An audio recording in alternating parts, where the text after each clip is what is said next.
திரு இந்திரா சௌந்தரராஜன் அவர்களின் ஒரு ஸ்ரீரங்கத்து தேவதை. பகுதி 3. மீராவின் மௌனம் எல்லோரையும் சற்று கதிகலங்கச் செய்தது. எங்கே அவள் குழந்தையை தன் நட்பு வட்டத்திடம் ஒப்படைக்க மாட்டாளோ என்கின்ற பயமும் உண்டது. ஆனால் மீரா சரி என்கின்ற முடிவுக்கு வந்தவளாக சந்தான கோபாலனை பார்த்தாள். என்ன மீரா, என்ன முடிவு பண்ணினேன்? சரிப்பா, பாப்பாவை என் ஃப்ரெண்ட்ஸ்கிட்டே கொடுத்து பார்த்துக்க சொல்கிறேன். அப்பாடா, இப்போத்தான் எனக்கு உயிரே வந்தது என்று மார்பை தழித்தாள் சீதா.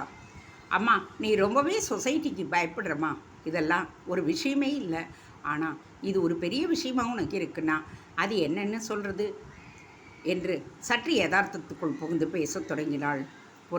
பயப்பட வேண்டியதுக்கெல்லாம் பயந்துதானே தீரணும். நாளைக்கு இந்த குழந்தைக்கும் உனக்கும் முடிச்சு போட்டு யாராவது தப்பாக ஏதாவது கதை கட்டி விட்டுட்டான்னா என்ன ஆகும் தெரியுமா? எதுக்கு இப்படி கன்றாவியெல்லாம் கற்பனையை பண்ணுற? இதை என் குழந்தைன்னு ஒருத்தர் சொல்லணும்னா ஒன்று என்னை கர்ப்பமாக பார்த்துருக்கணும், இல்லை 10 மாத காலம் நான் இங்கே யார் கண்ணிலையும் படாமல் இருந்திருக்கணும். இந்த ரெண்டுமே இல்லாதப்ப எப்படிமா ஒருத்தர் இப்படி சொல்ல முடியும்? மீரா மிக கூர்மையாகத்தான் கேட்டாள். எதற்கும் ஒரு பதிலை சொல்ல சீதா முற்பட பாட்டி இடையில் புகுந்து அதை தடுக்க முற்பட்டாள். போருண்டி, பதிலுக்கு பதில்னு பேசிக்கிட்டே போனா. மீரா, நீ யார்கிட்டையாவது இந்த குழந்தையை ஒப்படைக்க விரும்பினாலும் சரி, அதுக்கானதை இப்போவே செய்ய தொடங்கிடு. சீதா, நீ போய் பெருமாள் சன்னதியில் விளக்கேற்றி வச்சு எல்லாம் நல்லபடியாக நடந்து முடியணும்னு வேண்டிக்கிட்டு வந்துடு.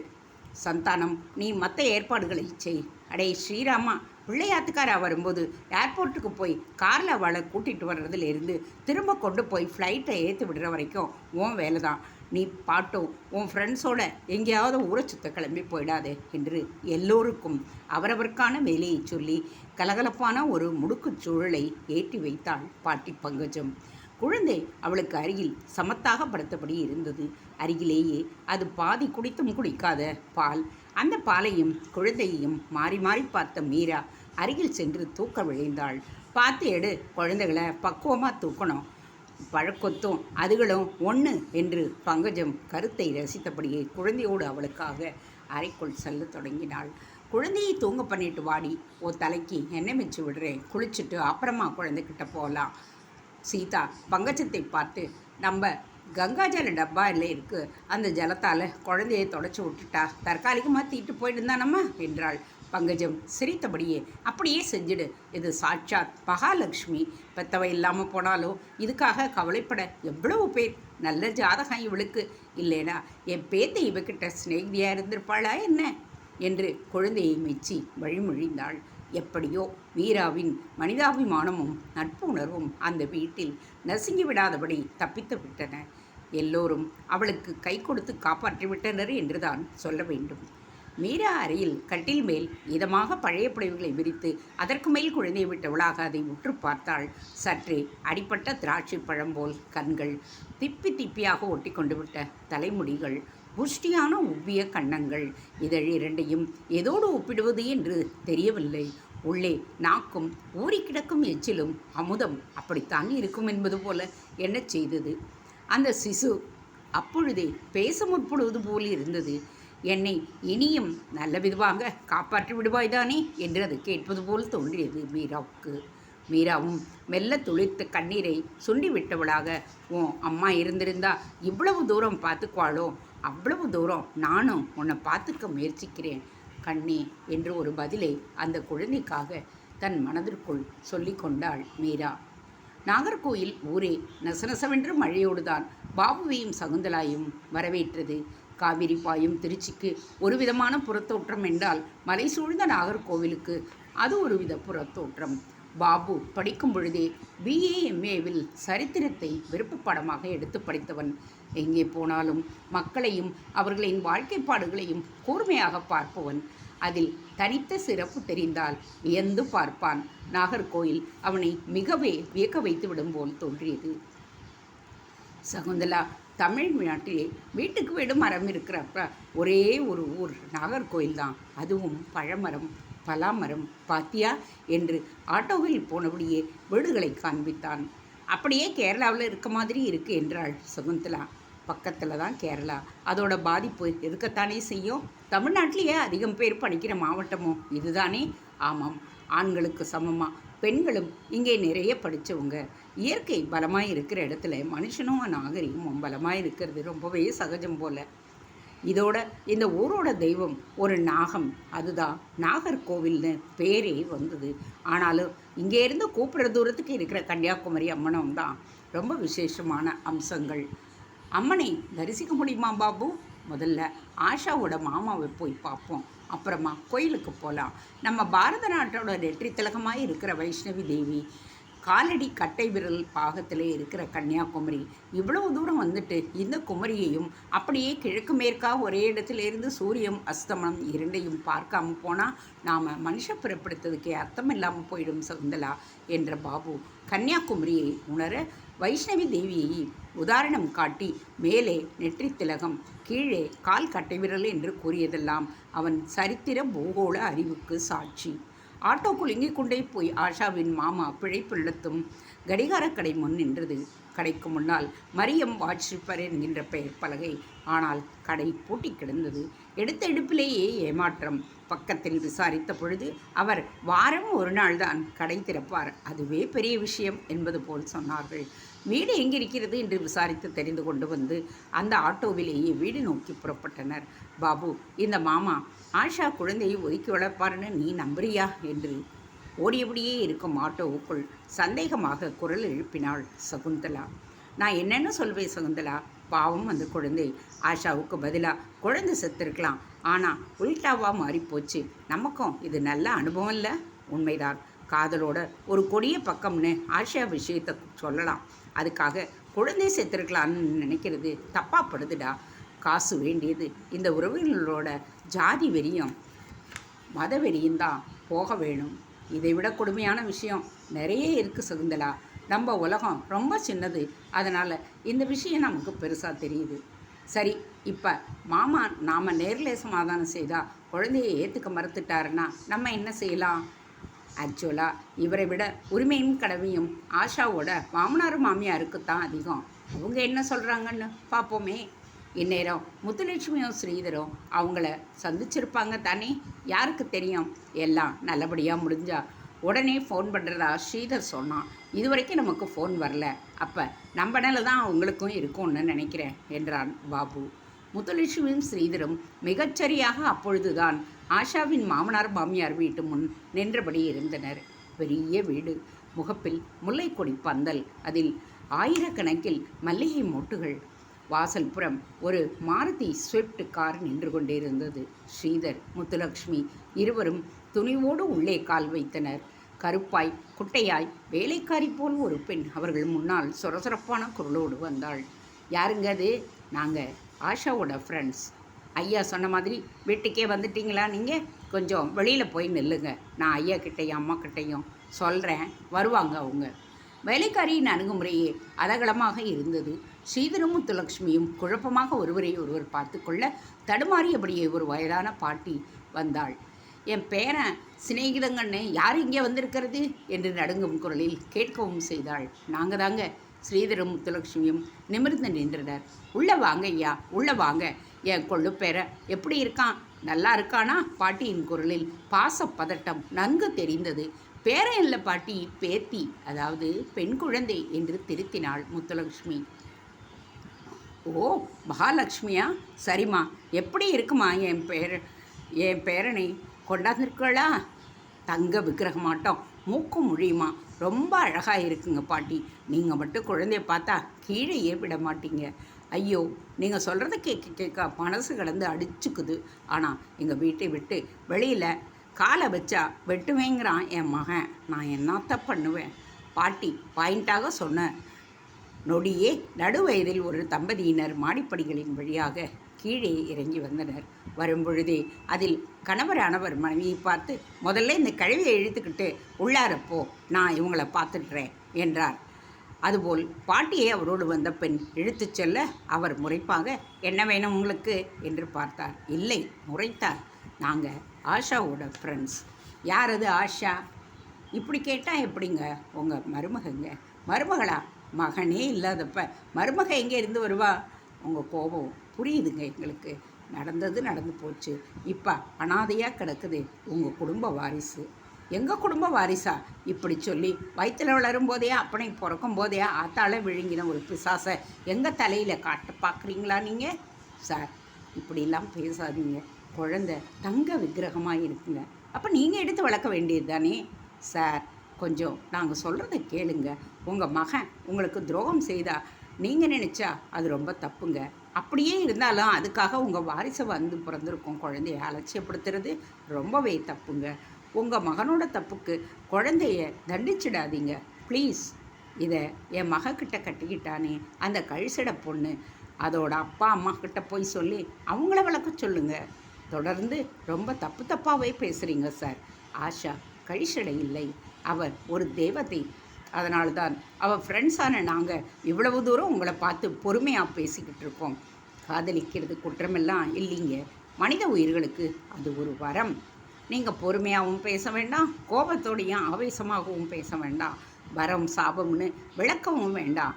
எங்கே வரைக்கும் எங்கள் வயிற்றில் பிறந்தவன் எப்போ அவன் பின்னால் போனானோ அப்போவே செத்துட்டான். நாங்களும் தலை முழுக்க போட்டுட்டோம். சரிங்க, அந்த குழந்தை உங்கள் வாரிசாவோ சொந்தமாகவோ கூட நினைக்க வேண்டாம். ஒரு அனாதை குழந்தையாக நினச்சி ஆதரவு காட்டலாமேங்க. அதுக்கு நான் ஒன்றும் ஆசிரமம் நடத்தலை. இதுக்கு மேலே நீங்களும் ஒரு வார்த்தை பேசக்கூடாது. புறப்படுறீங்களா? அந்த மனிதர் துளிக்கூட இரக்கம் இல்லாமல் மிக திமிராகவே பேசிட ஸ்ரீதருக்கு பொறுமை எல்லாம் போய்விட்டது. போதும் சார், போதும். நானும் இனி உங்ககிட்ட கொஞ்சம் தயாராக இல்லை. முதலமைச்சர் சொல்லுக்கு எல்லாத்தையும் விவரமாக எழுதி, செல்லுக்கு எல்லாத்தையும் விவரமாக எழுதி நீங்கள் தான் தாத்தாங்கிற விவரத்தையும் குறிப்பிட்டு மனம் போட்டுடுறேன். சிஎம் ஆஃபீஸ்லேருந்து என்கொயரிக்கு வருவாங்க. அவங்கக்கிட்ட உங்கள் வீராப்பெல்லாம் காட்டுங்க. அவங்க என்ன சொல்கிறாங்கன்னு நானும் பார்க்குறேன் என்று ஸ்ரீதர் முத்துலட்சுமியோடு புறப்பட அந்த மனிதர் ஸ்ரீதருக்கு முன்னால் மிக நெருக்கமாக வந்து நின்றவராக, என்ன பூச்சி காட்டுறியா என்று ஆரம்பித்தார். சிஎம் செல், கம்ப்ளைண்ட், கோர்ட் கேஸ்னா நான் பயந்துருவேனா? என்னமோ தர்ம நியாயம் தழைக்க வாழ்ந்துருக்கிற பூமியில் வாழறதா உனக்கு நினப்பா? இங்கே எல்லாத்துக்கும் ஒரு விலை இருக்குது. அதுக்கு கொடுக்க பணம் மட்டும் இருந்தால் போகிறோம். இது பணக்காரனோட பூமிடா. உன்ன மாதிரி மாத சம்பளக்காரெல்லாம் மூடிக்கிட்டு கிடைக்கிறத சாப்பிட்டுட்டு வாழ்ந்துட்டு போய்கிட்டே இருக்கணும். உங்களை மாதிரி ஆட்களால் இந்த மழை வெள்ளத்துக்கு சேர்ந்து ஒரு பொட்டலம் கொடுக்குறாங்களே, அதை கூட முறையாக வாங்க முடியாது. நீ எல்லாம் என்கிட்டே வந்து தர்மநாயம் பேசுகிறியா? அந்த மனிதரின் விவரிப்பும் இறுதியாக கேட்ட தோரணையும் கர்ண கொடூரமாக இருந்தது. மௌனமாக அதே சமயம் மனதுக்குள் அவர் சொன்னதில் எந்த பொய்யும் இல்லை என்கின்ற எண்ணத்தோடு ஸ்ரீதர் என்கின்ற அவனும் முத்துலட்சுமி என்கின்ற அவளும் அந்த வீட்டை விட்டு வெளியில் வந்தனர். ஸ்ரீதரிடம் பேச்சே இல்லை. பேசக்கூட சக்தி போய்விட்டது போல் இருந்தது அவனது மௌனம். என்ன ஸ்ரீதர், ஏன் வந்து ஒன்று இருக்குதா? ஆமாம் முத்துலட்சுமி, நம்மளை சுற்றி தான் எத்தனை விதமான மனுஷங்க.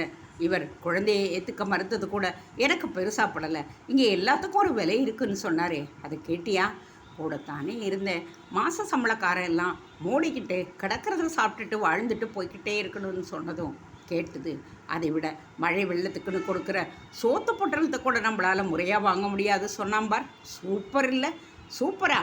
ஆமாம், உண்மைதானே அது. போன வாரம் பெய்த மழையில் வெள்ளப்பெருக்கு ஏற்பட்டப்ப என் குடும்பத்தவர்களால் அந்த பொட்டலத்தை கூட வாங்க முடியல ஸ்ரீதர். இவர் சரியானதான் சொல்லியிருக்காரு. இவனா? இதை விட மட்டமா ஏதாவது வார்த்தை இருக்கா? முத்துலட்சுமி, ஆஷா நல்ல வேலை செத்துட்டா. உயிரோடு இருந்திருந்தா இவங்கிட்ட எந்த நியாயமும் அவளுக்கு கிடச்சிருக்காது. கம்ப்ளைண்ட் எல்லாம் வேலைக்காகாது ஸ்ரீதர். அந்த குழந்தைக்கு நாம தான் ஏதாவது செய்ய வேண்டி இருக்கும்னு நினைக்கிறேன். முத்துலட்சுமி பாயிண்டாக பேசினாள். ஸ்ரீதருக்கு இதய பகுதி மலை போல் கனக்கத் தொடங்கியது. குழந்தை அழுதபடியே இருந்தது. எதன் பொருட்டு அழுகிறது என்று தெரியவில்லை. மீராவால் அதன் தொடர் அழுகையை ஜீரணிக்க முடியவில்லை. பரிதவித்தாள். குடும்பமே அவள் கட்டிலருகே சுற்றி கொண்டு நின்றபடி இருந்தது. அந்த குழந்தை வரையில் தாயை இழந்து 3 நாட்களை கடந்துவிட்ட நிலை. தாய்ப்பால் இல்லாத தவிப்பைத்தான் அப்படி காட்டுகின்றதோ? ஒருவேளை காய்ச்சி கொடுத்த பசும்பாலை அதன் உடல் ஏற்றுக்கொள்ளவில்லையோ? ஆளாளுக்கு மனதில் இப்படி எப்படியோ கேள்வி. அப்பொழுது பங்கஜம் பாட்டி ஒரு 40 வயது பெண்ணோடு உள்ளே நுழைந்தாள். அந்த பெண் பார்ப்பதற்கு மிகவும் சோகமாக தெரிந்தாள். குழந்தையின் அழுகுரலே அவளை குழந்தைக்கு அருகே கொண்டு சென்று விட்டது. குழந்தையை பார்த்து அவளும் வேகமாக குழந்தையை கையில் எடுத்து மிக பாசத்தோடு, என் கண்ணு பசிக்குதாக்கும், அம்மா வந்துட்டேன்டா என்றபடி ரவிக்கை ஊக்குகளை அழுக்கத் தொடங்கவும் சந்தான கோபாலனும் ஸ்ரீராமும் அந்த அறையை விட்டு வெளியேறினர். குழந்தையிடம் அழுகை அடங்கத் தொடங்கியது. சில நொடிகளில் அது அவளது தனங்களின் பாலருக்கு தொடங்கியது. பாலை குடித்தவுடன் அது அழுகையை நிறுத்தத் தொடங்கியது. மீராவுக்குள் அவள் மேல் மட்டும் மழை பெய்வது போல் ஒரு ஆனந்தம். கீதாவும் பகவானே என்று ஆசுவாசமானாள். நீ பாலை கொடு, நாங்கள் வெளியே நிற்கிறோம், கொஞ்சம் காத்தோட்டமாக இருக்கும் என்றபடியே பங்கஜம் பாட்டி மீராவையும் சீதாவையும் அழைத்து கொண்டு வெளியில் சென்றாள். மீராவில் அடக்க முடியவில்லை. பங்கஜ், யார் அந்த அம்மா? சொல்கிறேன், யார் இவன்னு சாதாரணமாக அம்மான்னு கேட்டேப்பா, அங்கே தான் நீ நிற்கிற, நீ விஷயத்துக்கு வா, சொல்கிறேன்டி. ரங்கநாயகி தாயார் சந்நிதிக்கு போயிட்டு வெளியே வரச்ச கோபுர வாசலில் ரொம்ப பரிதாபமாக நின்றுட்டு இருந்தா. கண்ணுலையும் ஒரே ஜலம். என்னன்னு கேட்டேன். அழுதுகிட்டே ஆரம்பித்தா. கொள்ளிடக்கரையில் தான் இவளோட குடிசை இருக்குது. இப்போ போன மாதம்தான் இவளுக்கு குழந்தை பிறந்திருக்கு, 4வது பொண்ணு. அது பொண்ணாக பிறந்ததுலேருந்தே இவ புருஷன் இவளோட பேசுறது இல்லையா. அவனுக்கு ஆண் குழந்தை வேணுங்கிற ஆசை. அதெல்லாம் நம்ம கையிலையா இருக்குது. சரி, அப்புறம் என்னாச்சு அப்படின்னு கேட்டேன். அப்படி பிறந்த அந்த பெண் குழந்தைக்கு இப்போ உடம்பு சரியில்லை, ஆஸ்பத்திரி இன்குபேட்டரில் இருக்கா. வெறுத்து போய் கோயிலுக்கு சொல்லிவிட்டு அழ வந்திருக்கா. அப்படியே நின்றுட்டா. மார்பில் பால் வேற கட்டிட்டு ஒரே வலி. உடனே எனக்கு நம்மாத்து லட்டு தான் ஞாபகத்துக்கு வந்தது. இதோட நிலையை சொல்லி வந்து பால் கொடுக்குறியான்னு கேட்டேன். அடுத்த வார்த்தை போல என் கூட ஓடி வந்து விட்டா. பங்கஜம் சொல்லி முடிக்க வீராவின் கண்களில் கரகரவென்று ஆனந்த கண்ணீர். பைத்தியம், நீ இப்போ எதுக்கு ஏன் அழற? அழாமல் தெய்வ தரிசனங்களுக்கு ஆளாகும் பொழுது சிலிர்ப்பும் பரவசமும் கண்ணீராக வருது பங்கஜ். அதை விட நீ இந்த குழந்தையை லட்டுன்னு பார், அதுதான் சூப்பர். அந்த தெய்வ தரிசனத்திற்கு கொஞ்சம் உங்கள் அம்மாவுக்கும் புரியும்படியாக சொல்ல. பாரு, பேந்த முழிக்குது.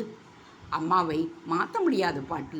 எந்த ஒரு விஷயத்துக்கும் முதல்ல பயந்தாகணும், அப்புறம் தயக்கம், அப்புறம் தடுமாற்றம்.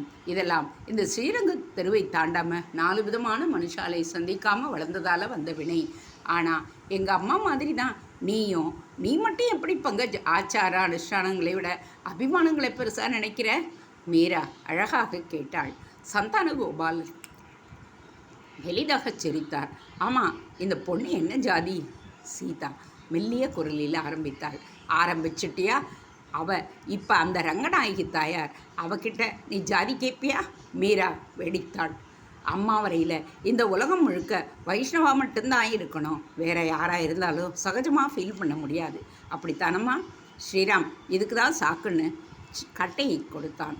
சீதாவும் முறைத்திட, அம்மா இந்த பாகுபாட்டு எண்ணத்தை விட்டுடுமா, நீ சில்மிஷமாக கேட்கல, ஆனால் பழக்க தோஷத்தில் கேட்காம இருக்க முடியல உன்னால். இப்போ இந்த அம்மா பொண்ணுக்கும் நாம் உதவி செய்தாகணும். ஏம்மா, நீ தெய்வம் மாதிரி வந்து நம்ம லட்டை தான் குழந்தையாக கருதி பால் கொடுத்துட்டு இருக்கா. என்னப்பா சொல்கிற நீ? நான் சொல்ல என்ன இருக்குது? நீ எப்போவுமே தப்பாக செஞ்சிச்சே இல்லை. ஃபைலை படிக்காமலேயே பேப்பரில் கையெழுத்து போடுற மாதிரி உன் முடிவுகளையும் கிராண்ட் பண்ணிடலாம். அதே சமயம் நாளைக்கு பிள்ளை ஆத்துக்காராக வரப்போ ஒரு அப்பங்கிற முறையில் நாளைய சம்பவம் என் வரையில் முக்கியமானது. நீ பேசின மாதிரி உன் சிநேகிதாள்கிட்ட குழந்தையை ஒப்படைக்கிற வேலையை பாரு என்கின்ற பொழுதே அந்த பெண் குழந்தையை அணைத்தபடியே மெல்ல வெளியே வந்தாள். வரும்பொழுதே, ஐயா கவலையப்படாதீங்க, பேசினதெல்லாம் காதில் விழுந்தது. நான் திருப்பாழ்வாடார் குடியிலிருந்து தான் வருகிறேன். பெருமாள் தான் எங்களுக்கும் குலசாமி. இந்த குழந்தைக்கு ஒரு நாளைக்கு எத்தனை தடவை பால் தர முடியுமோ தர்றேன். நாளைக்கு பூரா நான் என்கிட்டயே வச்சுக்கிறேன். இந்த அழகான பெண் பார்க்குற சம்பவம் நல்ல விதமாக முடியட்டும். என் மனசும் இப்போ ரொம்ப அமைதியாக இருக்குமா. ஆஸ்பத்திரியில் இருக்கிற என் குழந்தை நல்லா ஆயிட்டா அதுவே போதும் என்றாள். சந்தான கோபாலன் ரங்கநாதா என்றார் உணர்ச்சி மிகுதியில். ஆனால் மீராவிடம் மட்டும் ஒரு சின்ன தயக்கம். என்ன கண்ணு யோசனை? ஒன்றுமில்லை, 2 குழந்தைங்களே எப்படி வச்சுக்க முடியும் உன்னால்? அப்புறம் உங்கள் வீட்டுக்காரரு அது கிடக்குதுமா, 2 குழந்தைய எப்படி பார்க்குறதுங்கிறியே? என் குடிசைக்கு முன்னாலே நான் பெத்த மண்ணும் 3ம் நான் விளையாடிக்கிட்டு இருக்கு. ஆஸ்பத்திரிக்கும் என் குடிசைக்குமா அல்லாடிக்கிட்டு இருக்கேன். அந்த கஷ்டம் முன்னாலே இது எனக்கு ஆறுதல் தாம்மா. ஒரு கல்யாண பொண்ணு, அதுலேயும் ஐயர் வீட்டு பொண்ணு, நீ துணிச்சலாக இந்த குழந்தைக்காக பாடுபடும் போது நானெல்லாம் என்னவோ செய்யலாம், எவ்வளவோ செய்யலாம் தெரியாதாம்மா. அவள் பேச பேச அந்த வீட்டார் சிந்தித்து தித்தித்தது. ஒரு மலை தானாக நகர்ந்து அமர்ந்து வழி பிறந்தது போல் இருந்தது. அந்த ரங்கநாயகி தான் உன்னை என் கண்ணில் காட்டியிருக்கா. எனக்கு 70 வயசாது. இத்தனை வருஷத்தில் ஆயிரக்கணக்கான முறை அவளை நான் சேவிச்சிருக்கேன். இன்றைக்கி அவ்வளவு சேவையும் அவள் காலடியிலே போட்டு மனசார கதறினேன். எனக்கு என் பேத்தியோட கல்யாணம் நல்லபடியாக நடக்கணும், அதே சமயம் இந்த குழந்தையும் நல்ல விதமாக வளரணும். இதுக்கு நீ வழிகாட்டலைன்னா இப்போ சேவிக்கிறது தான் கடைசி தரிசனம்னு தீர்க்கமாக மனசார சொல்லிட்டு தான் நான் வெளியே வந்தேன். நீ என் கண்ணில் பட்ட. கெட்டதுலேயும் ஒரு நல்லது மாதிரி உன் குழந்தையோட உடம்புக்கு வந்ததே இந்த குழந்தையோட உசுரை காப்பாற்றணுங்கிறதுக்கு மாதிரி ஆயிடுச்சு பாரு. நீ கவலைப்படாத. உன் குழந்தையை குணப்படுத்துறது ஏன் பிள்ளையோட பொறுப்பு. இந்த வீட்டு திருப்பதி உண்டியலில் மட்டும் ₹1,00,000 மேலே இருக்குது. அது போக இவங்கிட்ட சேமிப்பும் இருக்குது. ஆகையால் பணம் ஒரு பிரச்சனை இல்லை. நீ தைரியமாக இரு. உன்னால் நாங்கள்லாம் இப்போ பஞ்சு மாதிரி லேசாக இருக்கோம் என்று பங்கஜம் ஒரு நீண்ட விளக்கம் அளித்தாள். அந்த பெண் கை கூப்பினாள். சீதா, இவளுக்கு முதல்ல சாதம் போடு, போய் சாப்பிடு என்று விருந்தோம்பலுக்கு தயாரானாள். சீதாவும் குழந்தையை கொடுத்துட்டு வாமா என்றாள். இருக்கட்டும்மா, எனக்கு பசியெல்லாம் இல்லைம்மா, மனவேதனை தான். நீங்கள் பேசுனது கேட்டதில் இப்போது எனக்கும் நம்பிக்கை வந்திருக்கு. நான் முதல்ல ஆஸ்பத்திரிக்கு போய் என் குழந்தையை பார்க்கணும். என் பக்கத்து வீட்டுக்காரியை விட்டுட்டு வந்திருக்கேன் என்று புடவை முந்தியை இழுத்து இடுப்பில் சொருகி கொண்டாள். அதே வேகத்தில் எவ்வளவு வேகமாக திரும்ப முடியுமோ அவ்வளவு சீக்கிரம் வந்துடுறேன் என்றாள். வா, நான் உன்னை ஆஸ்பத்திரியில் விட்டுடுறேன் என்று சாவியோடு தயாரானார் சந்தான கோபாலன். அரை மனதாக குழந்தையை கொடுத்துவிட்டு விலகத் தொடங்கினாள். அப்படியே, ஐயா அதெல்லாம் வேண்டாம் ஐயா, நான் ஆட்டோவில் போய்க்கிறேன். சுப்பிரமணியத்தில் ஆட்டோ என்றபடி அவள் அதையும் தவிர்த்திட அவள் வெளியேறிய தருணமாக பார்த்து பாபுவும் சகுந்தலாவும் ஒரு ஆட்டோவில் வந்து இறங்கினர். சந்தான கோபாலன் அவர்களை பார்க்க உற்சாகமாகி, வாங்க வாங்க, போன காரியம் நல்லபடியாக முடிஞ்சுதா என்று கேட்க அவர்கள் மௌனமாக அவரோடு உள்ளே வந்தனர். மீராவும் குழந்தையோடு உற்சாகமாக வரவேற்றாள். பாபு, என்னாச்சு என்றான் பாபு. என்னடா, என்னத்தை சொல்ல, ஆஷா மாமாவும் அத்தையும் இப்போ நாகர்கோயிலேயே இல்லை, பக்கத்தில் வேற ஒரு ஊருக்கு இடம் மாறிட்டாங்க. அந்த அட்ரஸும் எவ்வளவோ முயற்சி செஞ்சோம், கிடைக்கவே இல்லை. மை காட், என்னடா இப்படி சொல்கிற? சாரி மீரா, இதை இப்போ நிலை இதுதான். நீ கவலைப்படாத, குழந்தைய தற்காலிகமாக நாங்கள் பார்த்துக்குறோம். ஓம் பெட்ராத்தல் நல்லபடியாக நடக்கட்டும். அது பெட்ராத்தல் இல்லை, பெண் பார்க்கும் படலம்தான். அப்படியா?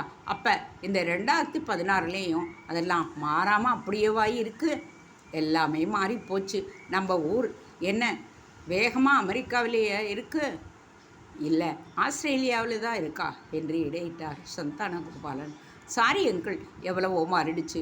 ஒரு பிராமணன் கடல் கடக்கக்கூடாதுன்னு கூட விதி இருக்குதான். ஆனால் உங்கள் ஆட்கள் தானே அதிகம் வெளிநாட்டில் இருக்காங்க. என்னப்பா பண்ணுறது, ரிசர்வேஷன் காரணமாக இங்கே தான் பெருசாக வாழ முடியலையே. எங்கே வாழ முடியுமோ அங்கே போகத்தானே வேண்டி இருக்குது. அப்போ ஜாகிரபிக்கல் கண்டிஷன் தான் எப்போவும் பெருசுங்கிறீங்க இல்லையா அங்கிள்? அதான்ப்பா, எப்போவுமே யதார்த்தம் அதுதான். பூகோளம் முதற்கு உலகு என்று அதை சொல்லலாம். முதல்ல ஒரு நல்ல பிராமணனை விட்டு குடுமி போயிடுச்சு, அப்புறம் பஞ்சகச்சம், அப்புறம் சந்தியாவந்தனம், அப்புறம் நெத்தியில இட்டுக்கிற திலகம்னு வரிசையாக சொல்லலாம். இதையெல்லாம் விட்டுடாமல் கெட்டியாக பிடிச்சிட்டு இருக்கிற என்னை போல ஆசாமிகளும் இருக்கிறோம். ஆனாலும் முழு பிராமணனாக வாழ முடியாத காலம் அதுதான் இப்போதைய காலம். அவர்களின் பேச்சு இப்படி திசை மாறுவதை மீராவால் ஏற்க முடியவில்லை. குழந்தையை பாட்டியின் கையில் கொடுத்துவிட்டு விலகி போய் ஸ்ரீதரையும் முத்துலட்சுமியும் ஃபோனில் பிடித்தாள். சாரி மீரா, ஒரு ஷோவுக்கு கூட ஓட முடியாத படம் மாதிரி ஆயிடுச்சு. ஆஷாவோட மாமன்காரன் ஒரு கொடுமையான மனுஷன். எவ்வளவோ பேசியும் புண்ணியமே இல்லை. எங்களை கழுத்தை பிடிச்சு மட்டும் தள்ளலேன்னா பார்த்துக்கோயேன். ஆமாம், பாபுக்கிட்ட பேசிட்டியா? பாபு இப்போ என் கூட தான் இருக்கான். சகுந்தலாவும் இப்போ தான் வந்தா. நீயாவது அந்த மாமனாருங்கிற மனுஷனு பார்த்து பேசின. ஆனால் இவங்க ஆஷாவோட மாமாவை கண்டே பிடிக்க முடியல, ஊரே மாறி போயிடுச்சுன்னு வந்துட்டாங்க. அப்படியா? ஏன் மீரா, நம்ம முன்னோர்கள் இவ்வளவு மோசமாக இருக்காங்க? அதையெல்லாம் பேச நேரம் இல்லை ஸ்ரீதர், நேரிலேயே பேசுவோம். சரி, குழந்தை எப்படி இருக்குது? அதுக்கு அதிர்ஷ்டம் இருக்குடா. அதோட சாப்பாட்டுக்கு வழி பிறந்துடுச்சு. நிச்சயமாக அதுக்கு ஒரு நல்ல எதிர்காலம்தான். நீங்கள் நேரில் வாங்க, பேசி ஒரு முடிவுக்கு வருவோம். நாளைக்கு என்னோட கல்யாண விஷுவல் முடிஞ்சிருட்டும். நீ ரொம்ப நம்பிக்கையோடு இருக்கிறது உன் பேச்சில் தெரியுது. ஆமாம், நாளைக்கு எங்களுக்கு அழைப்பில்லையா? இது என்னடா கேள்வி? நீங்கள்லாம் இல்லாமலா உன் வருங்கால ஹீரோவை நாங்கள் பார்க்கணுமே. பாருங்க, ரொம்பவும் ஓட்டிடாதீங்க. அதெல்லாம் கல்யாணத்தப்ப. நாளைக்கு நாங்கள் அமைதிக்கு இலக்கணம் சொல்லிவிடுவோம். கவலைப்படாதே. ஒரு வழியாக பேசி முடித்து திரும்பி வந்தாள். பாட்டி பார்வையாலேயே பேசிட்டியா என்பது போல் பார்த்திட, சாரி பாபு, அவங்கக்கிட்டேயும் பாசிட்டிவாக எதுவுமே இல்லையாம். வெரி பேட் எக்ஸ்பீரியன்ஸஸ் தான். ஐயோடா, அப்போ நாம் அடுத்தது என்ன செய்ய போகிறோம்? பயப்படாத, இந்த குழந்தைக்கு எல்லாமே நல்லதாக தான் நடக்கும். எனக்கு அந்த நம்பிக்கை இருக்குது. நீங்கள் இப்போ போய் ரெஸ்ட் எடுத்துக்கிட்டு நாளைக்கு நான் ஃபோன் பண்ணுற போது வாங்க. ஸ்ரீதர் முத்துலட்சுமியும் இங்கே வந்துடுவாங்க. என்னுடைய பெண் பார்க்கும் படலம் முடிஞ்சு மாப்பிள்ளை வீட்டுக்காரங்க போகட்டும், அதற்கு பிறகு நம்ம பேசிக்கொள்வோம் என்று எல்லாவற்றுக்குமாக ஒரு முற்றுப்புள்ளியை வைத்தாள் மீரா. அப்படியே அவசர அவசரமாக போனவள் பக்கமாக உள்ள ரூமில் அவள் தம்பி ஸ்ரீராம் குசுகுசுவென்று ஃபோனில் யாருடனோ பேசுவதை கேட்டாள். டோன்ட் வரி, என்னோட வீடு மாறிடுச்சு. எல்லாத்துக்கும் என் அக்காவும் நான் தேங்க்ஸ் சொல்லணும். அவன் யாருடனோ ஃபோனில் பேசியபடியே இருந்தான். ஸ்ரீராமின் பேச்சு மீராவை ஆழமாக யோசிக்கச் செய்தது. ஸ்ரீராமிடம் மிகவே உற்சாகம். என் வீடு ரொம்பவே மாறிவிட்டது என்று எதை வைத்து சொல்லுகிறான் இவன்? கேள்வி நங்கூரம் போல் எழுந்தது. அவனோ பேச்சில் உற்சாகத்தை பீரிட விட்டு கொண்டிருந்தார். ஸ்வேதா, நீ எனக்கு தேங்க்ஸ் சொல்கிறதை விட என் அக்காவுக்குத்தான் சொல்லணும். சொல்லப்போனால் அவள் தான் பாரதி சொன்ன அசல் புதுமை பெண். அதுக்காக நீ இல்லைன்னு அர்த்தம் இல்லை. நீயும் புதுமை பெண் தான். இல்லைனா என் கன்னத்தில் அறிஞ்சிருப்பியா? பேசியபடியே திரும்பி நோக்கு, பகீர் என்றது. எதிரில் அவனை வெறித்து பார்த்தபடியே மீரா, அவன் செல்போனும் காதில் இருந்தபடியே, ஸ்வேதா, நான் அப்புறமா பேசுகிறேன் என்றபடி கீழிறங்கத் தொடங்கியது. மீரா பார்வையாலேயே கேள்வியை கேட்டாள். அது மீரா, ஸ்வேதா என் ஃப்ரெண்டு, அதான் அவளோட பேசிக்கிட்டு இருந்தா. கேர்ள் ஃப்ரெண்டா? ஆமாம். அறையெல்லாம் கொடுத்துருக்க போல இருக்கு உனக்கு. அது எது மீரா? ஏன் வழியிற? கன்னத்தில் அறைய எப்படி? அரையிறவதா உனக்கு ஃப்ரெண்டா? அது எப்படி முடியும்? அது எது? நான் ஒரு தடவை அவளை டீஸ் பண்ணி விளையாடினேன். அதில் அவள் கோபப்பட்டு என் கன்னத்தில் அரைஞ்சிட்டா. பதிலுக்கு நானும் அரைஞ்சேன். அப்புறம் என்ன மீரா, நான் கதையாக சொல்கிறேன், பின்ன நீ உண்மை பேசுகிறதாவும் அதை நான் நம்பிட்டதாகவும் உனக்கு நினப்பா? எல்லாமே சத்தியம் மீரா. சரி, இவகிட்ட என்னை பற்றி எதுக்கு பேசினேன்? அது கவர்மெண்ட்டோட டெலிகிராமை தடை பண்ணிடுது. நீ எதுக்கு அதை கண்டினியூ பண்ணுற? ஐயோ மீரா, என்னை விட்டுடேன். ஏன் டென்ஷன் ஆகுற? நீ இனிமேல் தான் வேலைக்கே போய் சம்பாதிக்கணும். இதில் அமெரிக்காவுக்கு போய் சம்பாதிக்கணும்னு அளவுக்கு ஆசையை வளர்த்து வச்சுக்கிட்டு இருக்க. இதில் கேர்ள் ஃப்ரெண்ட்ஸு திசை மாறி போகிற போல தெரியுதே. அவள் கேட்டனுடைய சந்தான கோபாலனும் அந்த பக்கமாக வர ஸ்ரீராம் வெலவெலக்க ஆரம்பித்தான். அக்காவும் தம்பியும் குசுகுசுன்னு என்னத்தை பேசிட்டு நிற்கிறாள்? அருகில் வந்த அவரும், ஒன்றும் இல்லைப்பா, நாளைக்கு மாப்பிள்ளை ஆற்றுலேருந்து வரப்போகிற அவளை டாக்ஸி வச்சுட்டு கூட்டிகிட்டு வரதா இல்லை வேன் வச்சுட்டு கேட்டுட்டு வரதா இருந்தான் ஸ்ரீராம். பரவாயில்லையே, பொறுப்பு வந்துடுச்சே என் பிள்ளைக்கும். அவர் சொன்ன விதமே அவன் முதுகில் ஒரு சவுக்கு சொடுக்கு விழுந்த மாதிரி இருந்தது. வேணும் வேண்டாம், காரும் வேண்டாம். அவள் சென்னையிலேருந்து காரில் தான் வரா. நேரே அவளை ஆற்றுக்கு வாசலுக்கு வந்துடுவா. நமக்கு ஒரு வேலையும் கிடையாது. சாஸ்திரத்துக்கு ஒரு ஸ்வீட், ருசிக்கு ஒரு காரம், கூடவே காஃபி, இவ்வளவு தான் அவள் மெனு. இந்த கல்யாணத்தில் சம்மதம்னா என்னை கோயிலுக்கு கூட்டிகிட்டு போக சொல்லுவா. இல்லைன்னா போய் ஃபோன் பண்ணுறோம்னு சொல்லிட்டு கிளம்பிடுவா. இப்போ தான் என் ஃப்ரெண்டு ஃபோன் பண்ணி விவரங்களை எல்லாம் சொன்னான். சந்தானகோபாலன் சொல்லவும் ஸ்ரீராமிடம் அப்பாடா என்று ஒரு அலைச்சல் மிச்சம் என்கின்ற சந்தோஷமும், கூடுதலாக மீரா அவனை போட்டு கொடுக்காமல் பேசியதில் ஒரு சிறு நம்பிக்கை. அவளும் அப்படியே நகர்ந்து கொள்ள, தேங்க்யூ மீரா என்றான் ஸ்ரீராம். எதுக்கு? இல்லை, நீ அப்பா கிட்டே என்னை போட்டு விடாமல் சமாளித்ததுக்கு. நீ என்னையே சமாளிச்சுட்டு தானேடா இருக்க. என்ன சொல்கிறக்கா நீ? யார் அந்த ஸ்வேதா? கேர்ள் ஃப்ரெண்டுன்னு சொன்னால் 2 அர்த்தம் உண்டு. தூய தமிழில் சிநேகிதின்னு ஒரு அர்த்தம். உன் வயசு பசங்கள்லாம் யாரையும் சிநேகிதியான்னு நினச்சி பழக முடியாது, பழகிறதும் கிடையாது. 2வது காதலின்னு ஒரு அர்த்தம். காதலின்னு சொல்ல கூச்சப்பட்டு கேர்ள் ஃப்ரெண்டுன்னு சொல்கிறீங்க. இதில் உன் ஸ்வேதா எந்த ரகம்? மீரா, இப்படி கோர்ட்டில் கேட்குற மாதிரி கேட்டா என்ன அர்த்தம்? என் காதில் பூவை வைக்க முடியாதுன்னு அர்த்தம். மீரா, ஹார்மோனியம் வாசிக்காமல் பாயிண்ட்டுக்கு வா. கிராம் ஸ்டைலில் மாற்றிக்கிறது, பூணூல் தெரியாமல் பனியன் போட்டுக்கிறது, பைக்கில் குதிரை மேலே உட்காந்துருக்கிற மாதிரி உட்காந்துக்கிட்டு இருக்கிறது, உங்கள்கிட்ட நிறையவே மாற்றங்கள். இது எல்லாத்தையும் எனக்கு காலேஜில் நூல் விட்ட பசங்கக்கிட்ட நான் பார்த்துருக்கேன். இந்த லட்சணத்தில் உன்னை கிடைக்கிறதா எனக்கு கஷ்டம். மீரா அவனிடமிருந்து உண்மையை தெரிந்து கொள்ளாமல் விடப்போவதில்லை என்கின்ற தொனியை விட அவன் தலை குனிந்து அமைதியானான். பின் ஸ்வேதாவை நான் லவ் பண்ணுறேன் மீரா என்றான். வேலைக்கு போய் இன்னும் 4 காசு சம்பாதிக்கல, அதுக்குள்ளே லவ்வா? வந்துடுத்து என்ன பண்ண சொல்கிறேன்? உனக்கு வந்தது பெருசு இல்லை, அவளுக்கு வந்ததா? நிச்சயமாக அவளுக்காகத்தானா அமெரிக்காவுக்கு எம்எஸ் பண்ணுறத எண்ணத்திலேயே இருக்கேன். இல்லைன்னா உன்னை ரிஜெக்ட் பண்ணிடுவாளா? சேச்சே, அவள் கொஞ்சம் பணக்காரா. அவள் அப்பா ஒரு பார்மசூட்டிக்கல் கம்பெனி நடத்துகிறா. அவர் காரே வச்சுருக்கார். அப்போ அதுக்கு தகுந்த மாதிரி நானும் என் ஸ்டேட்டஸை வசதிக்கணுமில்ல. அப்போ ஸ்வேதா இல்லைன்னா நீ சாதாவாய் இருந்திருப்ப, அப்படித்தானே? அவன் தர்ம சங்கடத்தோடு பார்த்தான். சரி, அவளை நம்ம அப்பா ஏற்றுப்பாரா? மீரா வெகு அழகாக கேட்டாள். ஏற்றுப்பாரா அண்ணா? தமிழில் தானடா கேட்டேன். அப்பா ஏற்றுக்கிறதுக்கு எல்லா தகுதிகளும் அவகிட்ட இருக்கான்னு கேட்டேன். அழகா லட்சணமாக இருப்பா. ஆற்றுக்குள்ளே பெர்முடாஸ் டிஷர்ட்னு சுற்றிட்டுருப்பா. புடவையும் கட்டிக்க தெரியும்னா 2 வீலர் கார் ரெண்டையுமே நன்னா ஓட்டுவா. அவள் கேட்ட கேள்வியை சரியாக புரிந்து கொள்ளாமல் அவளை பற்றி சொன்னதை மீரா ரசிக்கத்தான் செய்தாள். புடவையும் கட்டிக்க தெரியும்னா பார், அங்கே தாண்டா அவள் நிற்கிறா. சபாஷ். ஆனால் அப்பா ஏற்றுக்கிற பர்டிகுலராக அம்மா ஏற்றுக்க இதெல்லாம் மட்டும் போராதே. என்ன சொல்கிற மீரா நீ? அவள் எந்த ஜாதின்னு தானே கேட்குற? வாடா என் டியூப்லைட்டே, எப்படிடா இப்படி கண்டுபிடிச்ச? மீரா திரும்ப ஹார்மோனியமா? அப்போ அவள் வேறு ஜாதின்னு சொல்லு.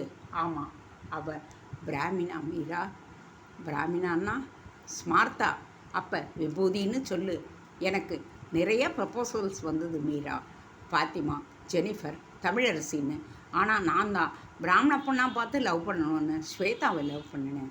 ஏன் ஐயங்கார் பொண்ணுங்க யாருமே உன் காலேஜில் படிக்கலையா? எதுக்கு இப்படி துருவி கேட்குற? உன் ஃப்ரெண்டு ஆஷா காதலுக்கு நீ எப்படியெல்லாம் உதவி செஞ்சுருப்ப, எங்கிட்டே மட்டும் விசாரணையா? முட்டாள், அவள் விஷயமே வேற. அவள் காதலுக்கும் உன் காதலுக்கும் நிறைய வித்தியாசம் இருக்குது. காதல்ங்கிறது எலக்டிவ் கிடையாது. ஒரு 5-6 இருந்து அதில் ஒன்றை சூஸ் பண்ணுறதுக்கு ஆஷாவும் அவள் புருஷனும் ஒருத்தர் மேலே ஒருத்தர் உயிராக இருந்தா. அதை நான் பல தருணங்களில் பார்த்தேன். அடுத்து அவள் அப்பா அம்மா இல்லாத ஒரு பொண்ணு, மாமா தான் உறவு, ஆனால் மாமா ஒரு மண். இந்த நிலை. அவளை கல்யாணம் பண்ணிக்க ஒருத்தன் முன்வரவும் நாங்கள் சந்தோஷப்பட்டோம். அவளுக்கு ஒரு வாழ்க்கை அமைய போகிறதுன்னு நம்பினோம். அதனால தான் உதவி செஞ்சோம். உன்னை நீ ஆஷாவோட கம்பேர் பண்ணி பேசவே பேசாத. சாரி, தெரியாமல் பேசிட்டேன். ஏன் காதலுக்கு நீ தான்க்கா உதவி செய்யணும். சரிதான், என்ன எல்லோருடைய காதலுக்கும் பச்சை கொடி காட்டுற காடான்னு நினச்சிட்டியா? அப்போ உனக்கு இஷ்டம் இல்லையா? அப்படி சொன்னால் சரின்னு ஸ்வேதாவை விட்டுறியா? அவள் மௌனமாக அவளை வெறித்தான். பதில் சொல்ல முடியல. இல்லை மீரா, என்ன சும்மா தோண்டாத, ஹெல்ப் பண்ணு ப்ளீஸ். நான் பண்ணி என்னடா புண்ணியம்? நான் நாளைக்கு இன்னொரு ஆற்றுக்கு போயிட போகிறவன். உனக்கு அப்பா அம்மா ஆதரவு தான் ரொம்பவும் முக்கியம். ஐயோ மீரா, இதில் அப்பாவை கூட நான் சமாளிச்சிடுவேன். அம்மா அழுதே என் மனசை பென்டல் ஆக்கிடுவா. அடுத்தாத்து கோமலா மாமி, எதிர்த்தாத்து அம்புஜோன்னு இவாளை நினச்சே என்னை பாப்பா. தோப்பார், இப்போ ஒரு குழந்தை சிக்கலில் எல்லோருமே இருக்கிறோம். நாளைக்கு இதில் பெண் பார்க்குற படலம் வேறு. இந்த நேரத்தில் நீ உன் கடையை திறக்காத. முதல்ல எம்எஸ் படிக்கிறது, வேலைக்கு போகிறதுன்னு மேலே போகிற வழியை பாரு. உன் ஸ்வேதாவை பொறுமையாக இருக்க சொல்லு. தப்பித்தவரி கூட அவளோட ஊரை சுற்றுறது, அங்கே இங்கே போகிறதுன்னு எதையாவது பண்ணேன். அப்புறம் உன் காதலாக இருக்காது, பெரும் மோதலாக மாறி எது வேணாலும் நடந்துடும். ஜாகிரதை. மீரா அவனை கட்டி போட்டுவிட்டு அகன்றாள். அவனும் பெருமூச்சு விட்டான். மறுநாள் காலையிலேயே வந்து விட்டாள் அந்த பெண். அவளை பார்க்கவும் தான் சந்தானகோபாலனுக்கு உயிரே வந்தது. உன் குழந்தைக்கு இப்போ எப்படிம்மா இருக்குது என்று கேட்டார். பரவாயில்ல சாமி, நீங்கள் கூட ஃபோன் பண்ணிங்களாமே, டாக்டர் சொன்னார். ஆமாம்மா, செலவை பற்றி கவலைப்படாமல் நல்லா பாருங்கன்னு சொல்லியிருக்கேன். உன் பரோபகார மனசுக்கு நிச்சயம் எல்லாம் நல்ல விதமாகத்தான் நடக்கும். சரிங்க சாமி, பாப்பாவோட கல்யாண காரியமும் நல்ல விதமாக நடக்கட்டும். எங்க குழந்தை என்று கேட்டபடியே உள்ளே வந்தாள். பங்கஜம் குழந்தையோடு எதிரில் வரவும் கை மாறியது குழந்தை. மீராவும் பார்த்தபடியே வந்தாள். அப்ப நான் வர்றேம்மா என்றவளிடம் போன உடனேயே பால் கொடுத்துடுங்க என்றாள் மீரா.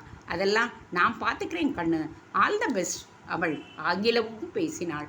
பரவாயில்லையே, இங்கிலீஷ் எல்லாம் தெரிஞ்சிருக்கே. கீரை விற்கிற கிழவி கூட சூப்பரு தேங்க்ஸ்னு பேசுகிற காலமாச்சு இது. நல்லது, பார்த்துப்போ.